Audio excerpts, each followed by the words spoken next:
Jérôme Barbe, j'ai 40 ans, je suis responsable QSE. Alors on a lancé en 2018 des formations amélioration continue dans la structure dans laquelle je travaille. En 2019, j'ai souhaité suivre le module Greenbelt. En 4 ans, on a mis en place des choses et il nous a semblé pertinent de mettre en place le module, d'être formé au module Black Belt. L'amélioration pas à pas en fait, la montée en compétences pas à pas, le retour sur les basiques. Typiquement les statistiques, qui est un gros paquet de la formation, c'était la chose que je craignais le plus et on est revenu aux basiques et j'ai pu monter en compétences tout au long des 2 formations. Et puis la mise en pratique directe des acquis en exercice ou en petits jeux prévus dans les formations. Dès la formation Greenbelt, on a mis en place immédiatement 2 projets Greenbelt pour améliorer les performances de 2 services différents.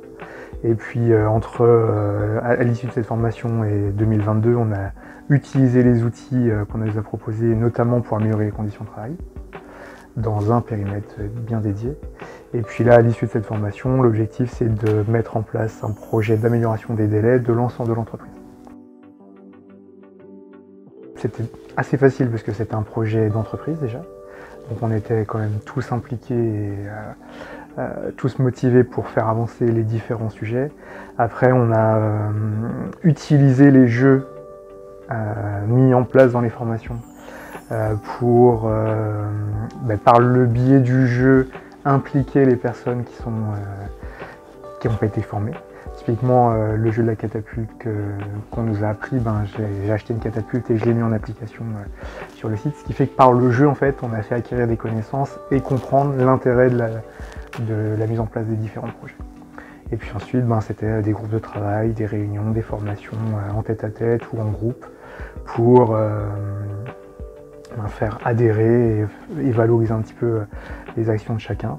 Et puis, assez rapidement, comme on a eu du résultat, forcément, ça a attiré et ça a motivé les gens pour faire adhérer.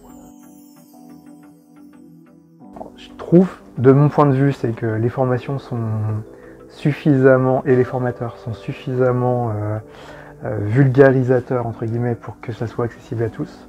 Après, il y a quand même la petite composante statistique où il faut un petit refresh avant de venir, parce que sinon, on peut vite boire la tasse. Mais voilà, une petite base scientifique, on va dire, sur les statistiques. Et après, on se laisse guider par les formateurs et je pense qu'on peut aller pas à pas assez loin. Efficace, ludique, adapté à tous les profils.